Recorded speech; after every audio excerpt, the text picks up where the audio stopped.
Le salafisme n'est pas un simple courant théologique, mais une rupture radicale avec le présent, une tentative de retour violent aux sources. Cette présentation explore la nature de cette quête, ses fondements académiques et les tensions qu'elle génère dans le monde contemporain.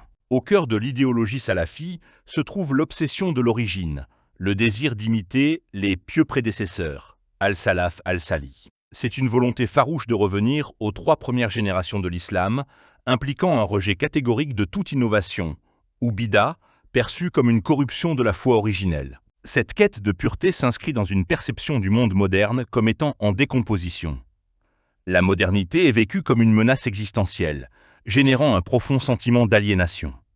La pureté doctrinale devient alors le seul rempart, le dernier refuge contre le chaos moral perçu. Le pilier central et inébranlable du salafisme est le tawhid, l'unicité absolue de Dieu. C'est une doctrine sans compromis. Un seul Dieu, une seule vérité.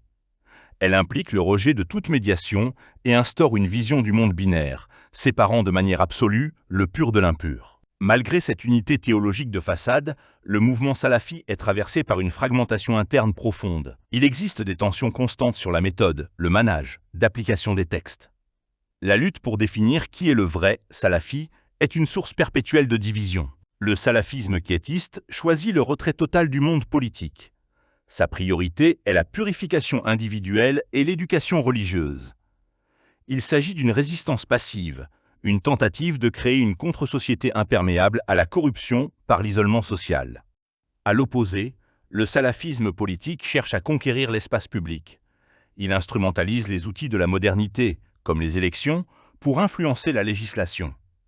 Cette approche génère une tension permanente entre la pureté des idéaux et les compromis inhérents à la réalité politique. L'aile la plus radicale, le salafisme djihadiste, opte pour la rupture violente. La frustration est transformée en rage destructrice, menant à l'action armée pour restaurer un califat idéalisé. C'est une vision apocalyptique du conflit mondial, où seule la violence peut rétablir l'ordre divin. D'un point de vue académique, le terme salafisme est d'une grande ambiguïté. Il est souvent une étiquette externe, une construction historique complexe dont les racines s'entremêlent avec le wahhabisme et le réformisme du XIXe siècle. L'identité salafi est donc en constante redéfinition. Le mouvement est miné par une tension permanente, l'impossible pureté dans un monde réel. C'est le paradoxe d'utiliser la technologie moderne, comme les réseaux sociaux, pour rejeter les valeurs de cette même modernité. Cette quête sans fin de l'orthodoxie génère une frustration perpétuelle. En conclusion, le salafisme agit comme un miroir des crises modernes. Il offre une certitude radicale face au désarroi identitaire et à l'incertitude. Il constitue un défi permanent pour la cohésion des sociétés sécularisées en affirmant une vérité absolue. Cette analyse s'appuie sur des travaux fondamentaux, notamment ceux de Quinton Wiktorovitch, Mohamed Ali Hadraoui, Stéphane Lacroix et Bernard Haeckel.